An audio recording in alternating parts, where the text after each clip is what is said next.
So the Haymarket affair is one of the milestones of American anarchist history. This occurred in 1886 in the midst of a national campaign of working class and radical organizations to demand an 8-hour workday. It's a period in time where the typical workday in industrial America was 10 to 12 hours, there was a weekend, and so forth. Anarchists, at this time, there were several thousand in the United States, lots of immigrants, Germans, Czechs, and so forth, also some native-born Americans, who initially had mixed feelings on this 8-hour movement. Some thought it was too reformist for anarchists and revolutionaries to be involved in, but they eventually accepted it as an important struggle, an important starting point. Many anarchists, especially in cities like Chicago, were heavily involved in the labor movement. And it's there in Chicago that anarchism had its real center at the time in the United States. Now, on May 1st, 1886, the first May Day, that was the day that was set for a nationwide general strike to demand the 8-hour day. In Chicago, about 40,000 workers responded to this call, went out on strike. Many of the leading figures in the Chicago labor movement were anarchists and socialists. On that day, outside of a factory that had already an ongoing strike, there was a scuffle between strikers and strike breakers, and Chicago police opened fire. They killed at least four of the strikers. In response to this, 3 days later, in the Haymarket Square in Chicago, local anarchists called a protest meeting to protest the police killing.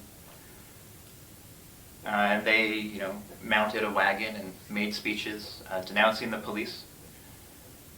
Near the end of the meeting, the Chicago police moved in, ordered those assembled to disperse. And in the midst of this, an unknown person, still to this day not known, hurled a small bomb into the ranks of the police officers. The bomb exploded, killed one officer, immediately injured several others, and in the ensuing chaos, the police opened fire, killed several protesters, as well as several of their own ranks. Sort of in the chaos, many officers were actually shot in the back and died. And in response to this act, local authorities in Chicago rounded up all of the labor leaders and socialists and anarchists, raided all of the radical headquarters, and eventually indicted 8 leading Chicago anarchists for the murder of the officer who first died from the bomb blast. And these men, who became known as the Haymarket Martyrs, were not charged with throwing the bomb. It was a well-established fact that none of them threw the bomb.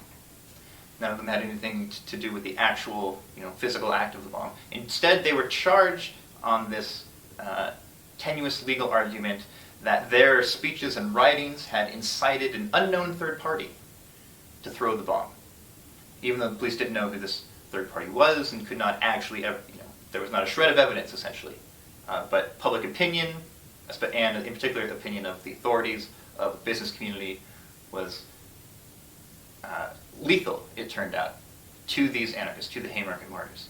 They were found guilty of murder. Five of them were sentenced to death. The other 3 were sentenced to long prison terms.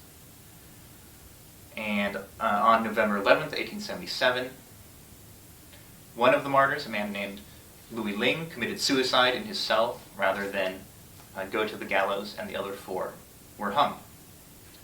These men, the Haymarket Martyrs, became, depending on where you stood politically at the time, were either heroes or villains.